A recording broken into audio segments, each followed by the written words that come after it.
तर नमस्कार विद्यार्थी मित्रांनो, स्वागत आहे आपल्या सरकारी जॉब अपडेट चॅनलमध्ये. तर मित्रांनो, आजची व्हिडिओ खूप जबरदस्त आणि भरवशाची आहे. तर मित्रांनो, पोलीस भरतीचे वेळापत्रक जे आहे मित्रांनो ते जाहीर तारखेला बोलावण्यात येणार आहे आणि भरतीची वेळ काय असणार आहे आणि भरतीकरिता बोलावण्यात उमेदवारांना कोणकोणते उमेदवार किती पाहिजे आणि कधी सुट्टी असणार आहे, हे तुम्हाला पूर्णमध्ये माहिती आहे ते सांगणार आहे. तर मित्रांनो, तुम्ही जरा स्किप न करता आजचा व्हिडिओ ते पूर्णमध्ये बघा. तर मित्रांनो, चला जरा वेळ न घालता आपण आजच्या व्हिडिओला सुरुवात करूया.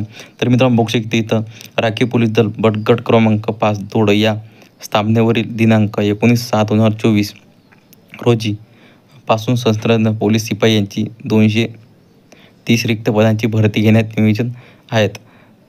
त्या अनुषंगाने कार्यालयाच्या स्थापनेवर एकूण 14,762 उमेदवारांना आवेदन अर्ज प्राप्त झाले आहेत. खालीलप्रमाणे राखीव पोलीस दल गट क्रमांक 5 पिनकोड 443801 चे स्थापनेवरील परेड ग्राउंड सशस्त्र भरती प्रक्रिया सुरू करण्यासाठी व मैदानी चाचणीकरिता नियोजन करण्यात आलेले आहे.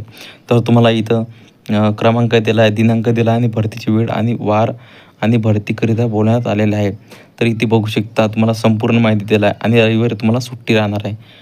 तर मित्रांनो, तुम्हाला हे जर PDF पाहिजे असेल तर आपल्या व्हिडिओच्या डिस्क्रिप्शनमध्ये तुम्हाला लिंक मिळेल. त्या लिंकमध्ये जाऊन तुम्ही PDF ते डाउनलोड करू शकता. तर मित्रांनो, तुम्हाला माहिती कशी वाटली मला एकदा कमेंट करून नक्की सांगा.